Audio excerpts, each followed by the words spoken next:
बाबा के पंजे में किसकी फंसी गर्दन, किसमें बसी है बबुआ की जान। जहां बैठ चाय पी रहे बबुआ, वहां बाबा की पुलिस का हुआ।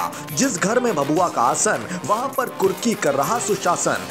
आखिर किसका घर हुआ कुर्क, किसकी संपत्ति ने अखिलेश की जान डाली हलक में। उत्तर प्रदेश में जब से योगी सरकार आई है, तब से अपराधियों की तो जैसे आफत ही आ गई है। माफियाओं पर कहीं बाबा का पीला पंजा गरज रहा, तो कहीं उनकी संपत्तियों को कुर्क किया जा रहा। यहाँ तक कि घोटाला करने वाले नेताओं की भी जैसे आफत आ गई है। हर कोई अपनी जान बचाने की जद्दोजहद में लगा है। अपराध की थोड़ी गुंजाइश होने पर भी योगी सरकार किसी को बख्श नहीं रही, और यही बात शायद विरोधियों को हजम नहीं हो रही। तभी तो जब बाबा का प्रशासन अपराधी नेता के घर को कुर्क करने की तैयारी कर रहा, उस वक्त सपा प्रमुख अखिलेश यादव उसी घर में बैठकर चाय पी रहे थे और सांत्वना दे रहे थे कि वो उनके साथ हैं, और बाबा की सरकार कुछ भी करे, वो अपने पार्टी के नेताओं का साथ नहीं छोड़ेंगे, चाहे वो अपराधी हो या नहीं। अरे हमारे प्यारे बबुआ, आपको मानने ना मानने से क्या होता है। प्रशासन को पता है कि कौन अपराधी है और उसके साथ क्या करना है। यूपी पुलिस ने सपा के पूर्व विधायक रह चुके दीप नारायण यादव के घर और करोड़ों की संपत्ति को 3 जनवरी को कुर्क कर दिया। जिस वक्त उनके घर को कुर्क किया गया, दीप नारायण का परिवार भी अंदर मौजूद था। बाद में उन्हें निकालकर घर को सील किया गया। इसके साथ ही सपा नेता की कुल 237 करोड़ की संपत्ति जब्त की गई,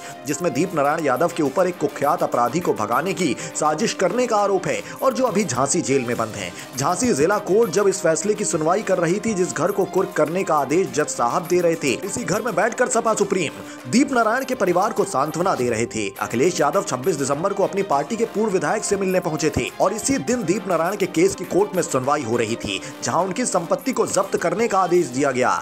दीप नारायण से मिलने के बाद अखिलेश उनके परिवार से मिलने पूर्व विधायक के घर गए और वहां बैठकर चाय पी। ऐसा पहली बार नहीं है जब सपा के किसी नेता के ऊपर प्रशासन का हथौड़ा चला हो और उनकी संपत्ति को कुर्क किया गया हो, या फिर अवैध कंस्ट्रक्शन पर बुलडोजर चला हो। आजम खान का नाम तो आपने सुना ही होगा, जिसे मुलायम के जमाने में सपा की धड़कन कहा जाता था। हालांकि अखिलेश के राज में आजम की अहमियत भले ही कम हो गई हो, आजम पर कई घोटालों का आरोप लगा था, जिन्हें कोर्ट ने सजा भी सुनाई थी, और हाल ही में अपनी सजा काटकर वो जेल से बाहर आए हैं। सपा के कई नेताओं के भूमाफियाओं और अपराधियों से कनेक्शन सामने आते रहे हैं। कई नेता के ऊपर आपराधिक मामले भी दर्ज हुए। समाजवादी पार्टी में ऐसे नेताओं का तांता लगा है जिन पर दागी होने के आरोप हैं, लेकिन सपा इसे बीजेपी की साजिश बताती आई है। अखिलेश यादव योगी आदित्यनाथ पर हमेशा आरोप लगाते आए हैं कि योगी आदित्यनाथ जानबूझकर उनकी पार्टी के नेताओं को फंसा रहे हैं। वो सपा की छवि खराब करने के लिए नेताओं को झूठे केस में फंसाते हैं और फिर उनकी जमीनों पर बुलडोजर चलवाते हैं। अखिलेश यादव योगी राज को गुंडा राज बताते आए हैं और कहते हैं बाबा अपने हिसाब से सिस्टम चलाते हैं। अरे बबुआ, कोर्ट में तो बाबा का कोई बस नहीं चलता,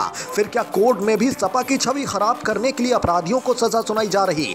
अब अखिलेश यादव को कौन समझाए कि सरकार चाहे जितनी भी कोशिश कर ले, लेकिन न्याय व्यवस्था तो अपने कानून से ही चलती है। वो अपराधी को ही अपराधी बताती है, क्योंकि उसके पास तथ्य होते हैं।